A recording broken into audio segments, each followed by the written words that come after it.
Dans cette vidéo, on va parler de la CFE, qui est un des impôts locaux à savoir quand on crée son entreprise. Donc CFE, c'est contribution foncière des entreprises, à ne pas confondre avec centre des formalités des entreprises. Souvent, vous trouvez ces deux acronymes, mais qui veulent dire autre chose. Donc là, on parle des impôts. Alors, c'est une taxe qui concerne toute entreprise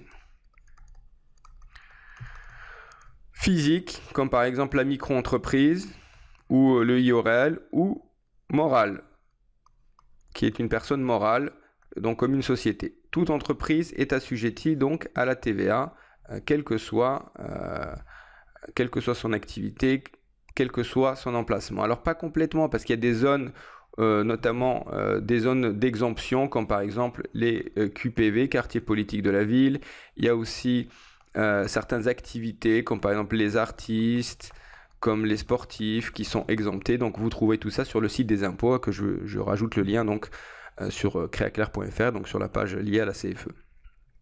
Donc toute entreprise est redevable de la CFE. Alors c'est une taxe qu'il faut savoir que elle est à payer une fois par an.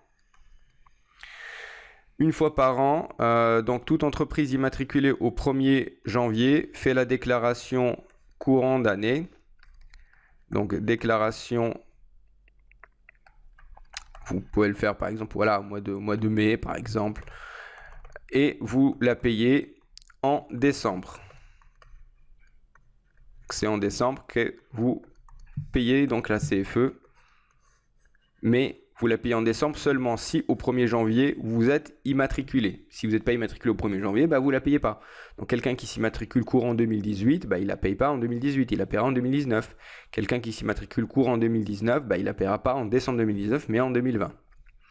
Donc c'est une taxe donc locale, donc qui sert à financer les mairies, les centres des formalités des entreprises, la chambre de métier, la chambre de commerce, etc.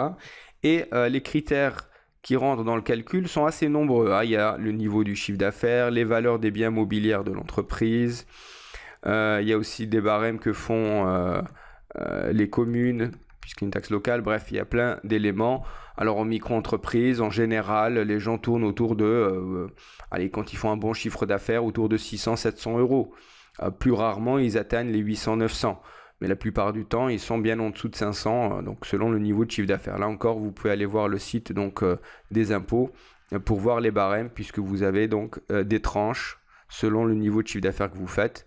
La CFE peut varier. Après, si vous n'avez pas de local donc, et que vous exercez en clientèle, vous avez un forfait de base à payer, qui est effectivement basique. C'est-à-dire que ce n'est pas des grosses sommes, mais c'est des sommes quand même à prévoir une fois par an. Sachez aussi que si vous faites moins de 5 000 euros de chiffre d'affaires par an, vous ne payerez pas la CFE. Ça, c'est à partir de 2019, ça rentrera en vigueur, parce qu'avant, on payait, même si on avait zéro de chiffre d'affaires, on payait quand même 150, 160 euros.